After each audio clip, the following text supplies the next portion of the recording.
It's great to be here. I've thoroughly enjoyed the presentations I've heard so far, so it's, hang on.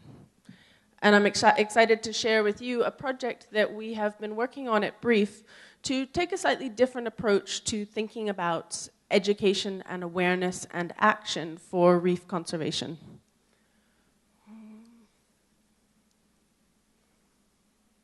Okay. So in 2014, we created a coral reef sculpture garden in honor of the founder of BREEF, who started the organization 20 years ago. So we created a project that would draw attention to issues that reefs are facing and reach a different audience than the audience that we traditionally reach, people who are interested in science and who go in the water regularly. We wanted to take a slightly different approach and create something that was a fusion between art and education and conservation. And this project was actually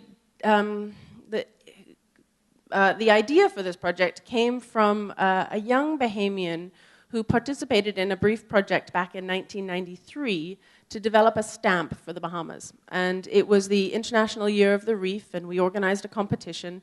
And this was a student from a government school in the Bahamas. His name is Willis E. Tynes, and he had a vision to be an artist, and we fostered that vision, and he actually created this sculpture on the left, Virtuoso Man.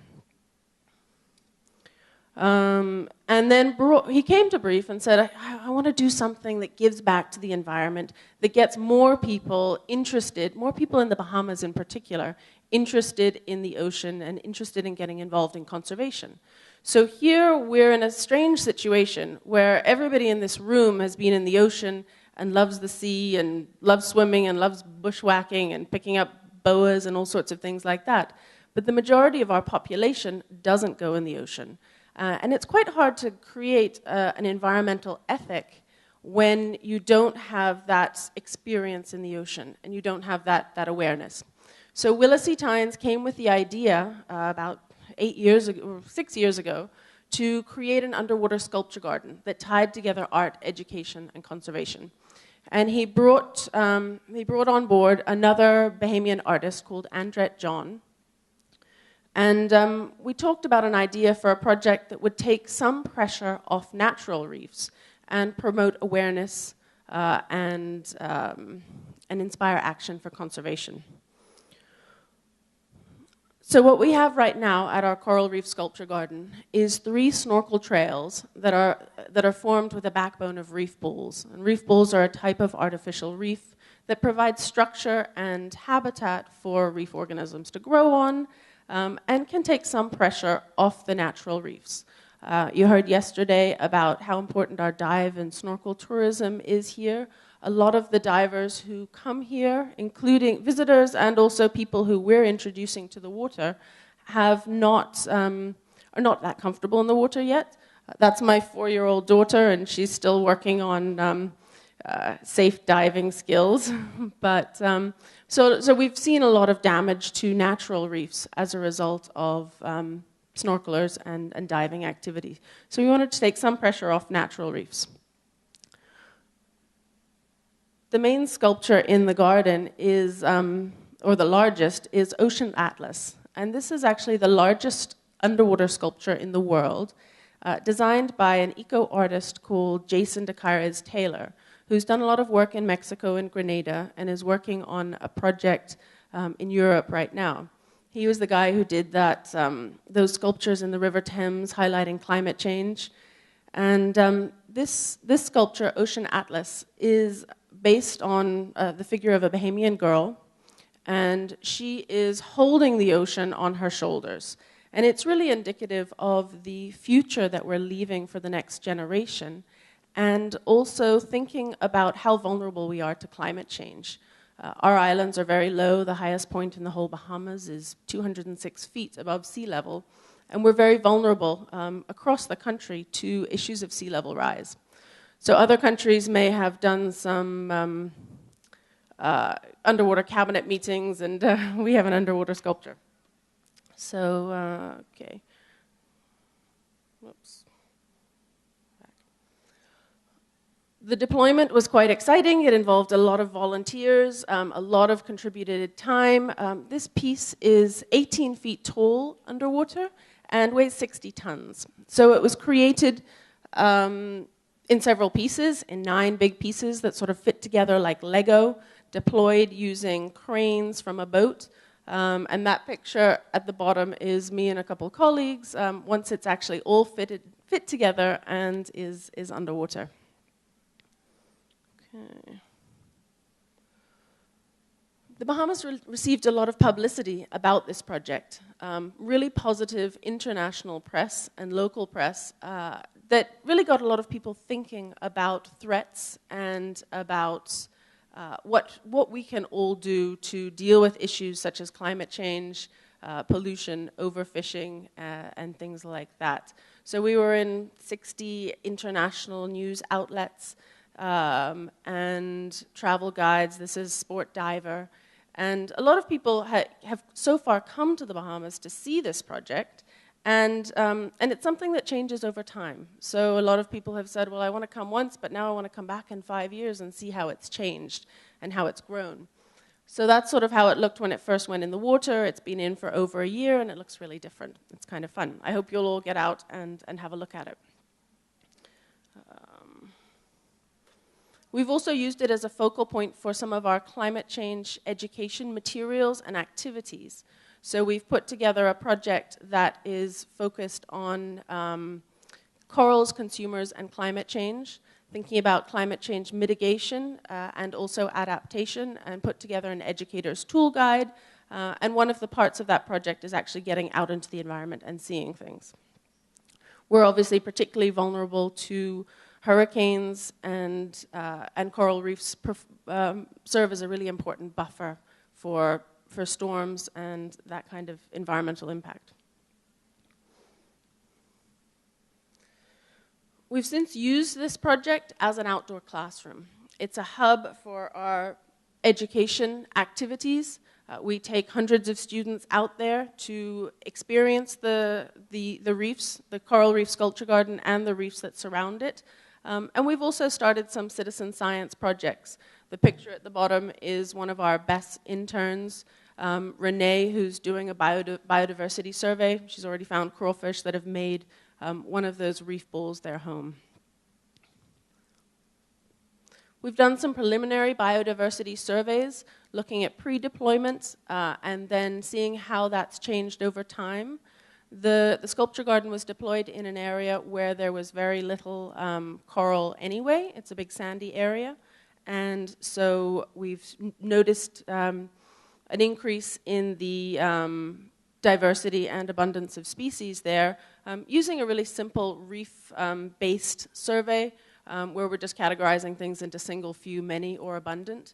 We've also done a modified agri-survey there, so as to be able to compare more easily with other sites. There's a lot of stuff growing out there already. There are a lot of hydrocorals that are starting to grow on the sculptures. We're seeing algal growth over the whole area to start off with. We're seeing some sponges, and we're seeing parrotfish. We're also seeing diadema, which is in the bottom, the long-spined sea urchin. And we certainly ask for collaboration and partnership if there are people who are interested in helping us better document what's going on and using this as a hub for other research activities. We also have seen a manatee out there. I didn't get a picture of it, but it did pass by. I don't know which one it was, but it passed by. So we take a lot of groups out there to see the sculpture garden and the adjacent reefs, and it's also accessible by going through Clifton Heritage Park and by water. So we wanted to create a project that was accessible to a lot of people, and so this one is accessible by shore. You don't have to get in a boat. You can, but you don't have to. And you can go straight from the beach, follow the snorkel trails, and read the signs underwater and see what's going on, and read the signs on land. The broader sort of conservation objectives of this project are several-fold. We wanted to create a project that was interesting and taking a slightly different approach but to also support some of the work that BREEF's been doing over many years to address some marine conservation challenges that we have and to provide some solutions. So one of the issues is marine protected areas. The Bahamas has committed to setting aside 20% of our shallow water marine environment within marine protected areas by the year 2020. Also, BREEF's been working on some coral reef legislation. We have some challenges with oil, and we would like to do some reef restoration activities here. So I'm going to talk a little bit about some of those. So our project is located on the western end of New Providence, the southwestern end, where it's protected from the prevailing winds, making it a very accessible site. It's also one of the few areas that's publicly accessible. A lot of our land around the coast has been used by developments and is not accessible by the Bahamian people to get into the water. So this is one area that is. So it's that little blue arrow points to where the sculpture garden is, just off the coast of the Clifton Heritage Park. One very exciting, so BREEF and the Bahamas National Trust and partners have been working for many years to get more marine protected areas in the country, and particularly around New Providence, where the majority of the population lives. So last year, this is a site that was designated one of our new marine protected areas. It's a very exciting area. It's certainly worthy of more research and monitoring as that management plan's developed and implemented. We've also been working on some coral reef legislation. We currently don't have legislation that specifically addresses ship groundings and anchor damage, and this is something that's very much needed. We've installed some buoys, mooring buoys, at the Coral Reef Sculpture Garden to try to get people to start using mooring buoys instead of anchoring on reefs, and that is something that we'd like to do more of. The beautiful picture. So we're having a challenge with our Clifton power plant, which is our main way of generating power for and electricity for this island. It has been leaking oil into the ocean for many years now. Seems to be getting worse, and there are times when people who are snorkeling at the sculpture garden come out covered in oil. So while we've had tremendous positive press around the world because of this project, we also recognize that we really need to get this oil leak cleaned up so that we don't have this kind of negative press in the international papers. We hope that this project will drive the cleanup of the oil. This cleanup has been promised and has not yet happened. As a result, we've been doing some oil monitoring. This is our baseline oil monitoring. We hope that we will be able to show the tremendous improvement when the cleanup is effected. But for 6 months, starting last January, we were doing daily oil monitoring at the site, putting out a little piece of foam that would absorb any passing surface oil, and also doing assessments of the site to look at the conditions there. We found at that time that there was at least some oil present at that site on 85% of the days. It was really an unacceptable situation. We are now monitoring the oil on a weekly basis, and we are keeping the pressure on and hoping that this does get addressed, because it's a major priority for our country. Okay. I'm so glad that Craig gave a presentation earlier, so you know what this is all about. But we do have a demonstration site for a coral nursery project that we created based on what the Nature Conservancy was doing with the coral nursery nearby. We created a CPU, a coral propagation unit, one of the tree hanging on monofilaments for staghorn coral. We did one tree to start off with because we did realize that there are challenges there, and it's grown really well. We had high growth rates, and despite the high temperatures last year, we only lost 2 of the corals on the whole tree. So I encourage you to all come out and have a look at the project, and please ask me any questions. And thank you to everybody who got involved, BREEF staff, all the volunteers, and people who sponsored individual pieces of our Coral Reef Sculpture Garden. Thank you.